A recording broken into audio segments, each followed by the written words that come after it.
lot of respect for a kid in those circumstances. Now, we were good, but we did not need him as a shooter. And what we needed was just a tough kid that could guard a guard on the other team and a good passer. People always ask me the same question: who's the greatest college basketball player I've ever seen? Most people expect me to name someone with the most championships, the most awards, or the greatest NBA career. I understand why. Those are the names history remembers first. But after spending more than 40 years coaching college basketball, I've learned that greatness isn't always measured by banners, trophies, or what happened after a player left campus. To me, the greatest players were the ones who changed the way I thought about the game. They forced me to prepare differently. They elevated everyone around them. Some were my own players. Others stood on the opposite sideline and made me a better coach every time we faced them. They weren't all the same, and that's exactly why this question has never had an easy answer. So this isn't a ranking, and I'm not trying to settle an argument that's been going on for generations. These are simply the 5 college basketball players who left the deepest impression on me during a lifetime in the game. And if I'm going to start anywhere, I have to begin with someone I watched grow from a talented freshman into one of the greatest winners college basketball has ever known. I got to begin with Christian Laettner. I know some people would expect me to start with Michael Jordan or Kareem Abdul Jabbar, and I wouldn't argue with either choice. But this list isn't about the greatest NBA careers. It's about the greatest college basketball players I ever witnessed with my own eyes. Christian is the only player I coached for 4 full seasons while watching him grow from a talented freshman into the centerpiece of a national champion. That kind of perspective is rare for any coach, and it's one of the reasons his name has always stayed with me. When Christian arrived at Duke in 1988, he already had confidence, but confidence alone doesn't win in college basketball. Every year he came back a more complete player. He studied the game, accepted coaching, and never seemed satisfied with where he was. By his senior season, there was almost nothing on a basketball court that surprised him. He could score inside or outside, rebound in traffic, make the extra pass, and defend multiple positions. More importantly, he understood exactly what every possession demanded. There are players with tremendous ability, and then there are players who make everyone around them calmer because they always seem to know the right play. Christian belonged in that second group. As a coach, that's the kind of player you trust when a season is on the line. The performance most people remember came against Kentucky in the 1992 East Regional Final, and I understand why. It remains one of the greatest NCAA tournament games ever played. Christian was on the floor for all 50 minutes of that overtime game. He finished with 31 points while making every field goal attempt and every free throw he took. Then came the final play. Grant Hill delivered a perfect full-court pass. Christian caught it near the free throw line, used one quick fake to create space, turned, and hit the winning shot as time expired. Millions of people remember the basket, but I remember everything that came before it. I remember a player who stayed composed for an entire game when the pressure could not have been any greater. That final shot was possible because of the discipline he had shown during every possession that came before it. When I think about Christian today, I don't think about the trophies first. I think about the standard he established inside our program. Younger players watched how seriously he prepared. His teammates trusted him because they knew exactly what they were going to get every day. He taught people that leadership isn't something you announce. It's something you earn through consistency, accountability, and the willingness to accept responsibility when the game is at its most difficult. Championships become part of history, banners stay in the rafters, and records eventually fall.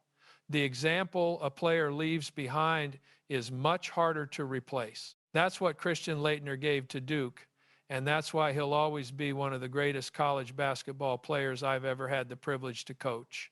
Looking back over my career, The next name has to be Michael Jordan.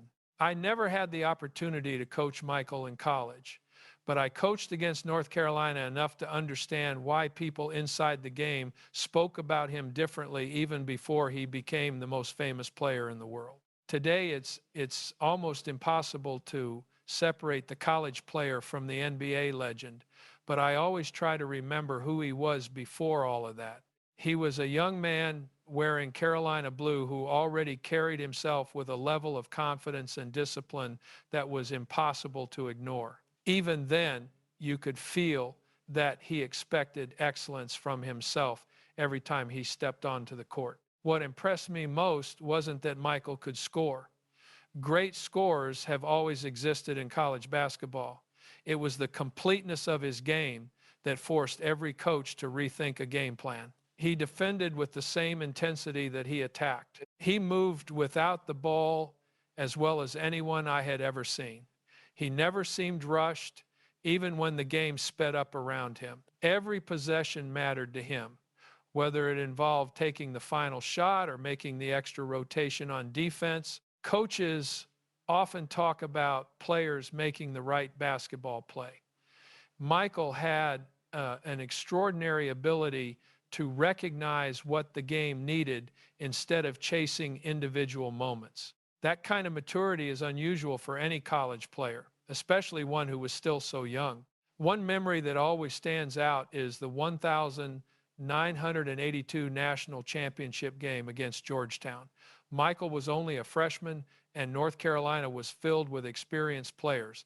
When the biggest possession of the season arrived, Dean Smith trusted the freshman to take the shot. Michael calmly knocked down the jumper that gave North Carolina the lead with 15 seconds remaining, helping the Tar Heels win the national championship. People remember that basket because it became the beginning of one of the greatest careers in basketball history. I remember it because it revealed something about his character. Pressure didn't change the way he played. It simply revealed who he already was.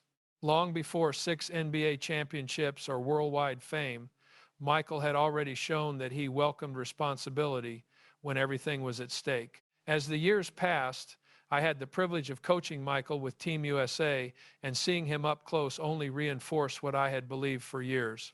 His talent was extraordinary, but his commitment to improving every day was even more impressive.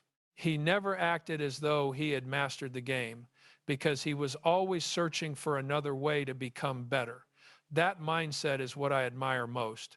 College basketball has always been about growth, discipline, and learning how to become part of something bigger than yourself. Michael Jordan embodied those values long before the rest of the world knew him as the greatest player of his generation. That's why whenever I think about the greatest college players I've ever witnessed, his name will always be part of that conversation. The third name on my list is Larry Bird.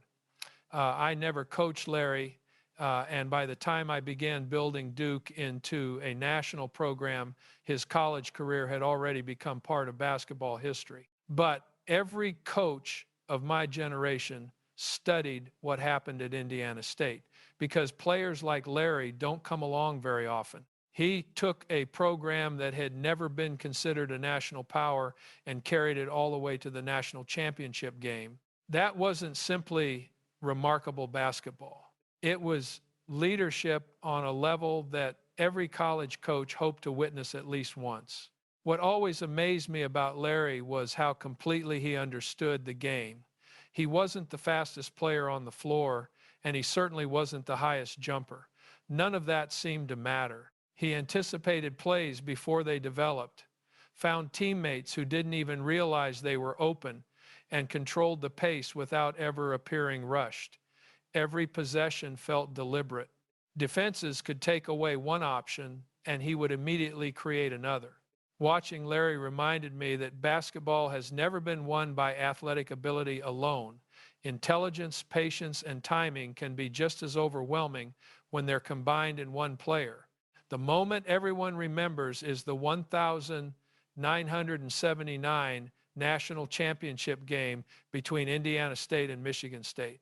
It became far more than a title game because it introduced millions of Americans to the rivalry between Larry Bird and Magic Johnson. Michigan State won the championship, and Larry never captured an NCAA title, but I don't believe that game diminished his legacy in any way. If anything, it showed just how much one player could elevate an entire university. Indiana State entered that season without the national attention enjoyed by traditional powers, yet Larry led the Sycamores to an unbeaten regular season and a place on the biggest stage college basketball had to offer. Even in defeat, people walked away talking about the brilliance of his game and the competitiveness he displayed from opening tip to final buzzer. As a coach, I always believe college basketball is at its best when one extraordinary player inspires an entire campus to dream bigger than it ever has before. Larry Bird did exactly that. He proved that greatness doesn't always begin at a blue blood program or with five-star expectations. Sometimes it begins with a player whose commitment lifts everyone around him until they believe they belong with the very best teams in the country. That's the legacy I admire most. Championships matter, but they are only part of the story. The ability to transform a school, a fan base, and the way people think about college basketball is far more difficult to accomplish. Larry Bird achieved that, and his impact can still be felt every March when another underdog begins believing that one remarkable player can change everything. The next player I have to talk about is Magic Johnson. If Larry Bird showed the country what determination and basketball intelligence could accomplish, Magic showed everyone how joy and leadership could become just as powerful. I remember watching Michigan State and realizing almost immediately that he wasn't a traditional point guard. At 6'9", he saw the floor from angles most players never could, but what truly separated him wasn't his size. It was the way he made every teammate believe they were capable of doing something special. That's one of the rarest gifts any player can possess, and it has nothing to do with statistics. Whenever coaches prepared to face Michigan State, stopping Magic wasn't simply about limiting his scoring. The real challenge was preventing him from controlling the rhythm of the entire game. He pushed the ball when others would slow down. He found passing lanes that seemed impossible. He understood exactly when to attack and when to involve someone else. There are players who dominate because they demand the spotlight. Magic dominated because he shared it. His teammates became more confident, more aggressive, and more effective simply because they trusted that if they ran the floor or cut to the basket, the ball would somehow find them. That kind of trust transforms a team, and every coach in America noticed it. The defining moment of his college career came in the 1979 national championship against Indiana State. People remember it as Magic versus Larry Bird, and that's understandable because the game helped change the future of college basketball. Television audiences reached levels the NCAA had never experienced before, and a rivalry that would continue for years was introduced to the entire country. Michigan State won the championship, and Magic finished with a brilliant all-around performance. But what impressed me most wasn't the trophy he lifted that night. It was the composure he displayed on the biggest stage college basketball could offer. The pressure of that game never seemed to speed him up. He continued to play with the same confidence, creativity, and generosity that had defined his entire season. Looking back now, I think Magic's greatest contribution to college basketball was the way he changed people's understanding of leadership. He proved that leadership doesn't always come from the loudest voice in the locker room or the player who takes every important shot. Sometimes it comes from the person who makes everyone around him better every single night. That's a lesson I carried with me throughout my coaching career at Duke. Every championship team I was fortunate enough to coach had players who understood that winning begins with trust and selflessness. Magic Johnson embodied those values as well as anyone I've ever seen. Long before he became an NBA icon, he had already shown college basketball what a true floor leader looked like, and that's why he'll always have a place among the greatest players I've ever witnessed. The last name on my list is Lew Alcindor, the player the world would later know as Kareem Abdul Jabbar. I never coached against him, and I never had the opportunity to watch him from the opposite bench. By the time I began my coaching career, his days at UCLA had already become part of college basketball history. But every coach who came after John Wooden studied those teams because it was impossible not to. When you devote your life to this game, you don't only learn from the players you face, you also learn from the players who redefine what excellence looks like. Lew Alcindor was one of those rare individuals. The first thing people usually mention is his size, and there's no question it gave him an advantage. What impressed me much more was how disciplined he was with that advantage. He never relied on physical gifts alone. His footwork was exceptional, his timing was remarkable, and his understanding of positioning was years ahead of most college players. He played with patience instead of rushing possessions. He rarely forced difficult shots because he understood where his highest percentage opportunities would come from. Every movement appeared controlled and purposeful. Watching old game film, you quickly realize he wasn't dominating because opponents lacked talent. He was dominating because he had mastered the fundamentals at a level few college players have ever reached. His career at UCLA remains almost impossible to duplicate. From 1967 through 1969, he led the Bruins to 3 consecutive NCAA championships while earning the tournament's Most Outstanding Player award each time. UCLA finished those seasons with extraordinary consistency, and Lew stood at the center of everything they accomplished. His impact became so overwhelming that the NCAA banned dunking before his varsity career even began, a rule many people still associate with his influence on the game. Even with that limitation, he continued to dominate through skill, discipline, and remarkable basketball intelligence. Whenever coaches discuss the greatest college careers in history, his name inevitably enters the conversation because the standard he established has endured for generations. When I think about everything college basketball has given me, I realize the game has always been bigger than any single championship or any one era. Every generation inherits something from the players who came before it. My teams at Duke benefited from lessons that coaches like John Wooden passed down, and many of those lessons were shaped by watching extraordinary players like Lew Alcindor. That's why I believe greatness is measured by influence as much as accomplishment. The banners eventually become history, records are challenged, and new stars always emerge.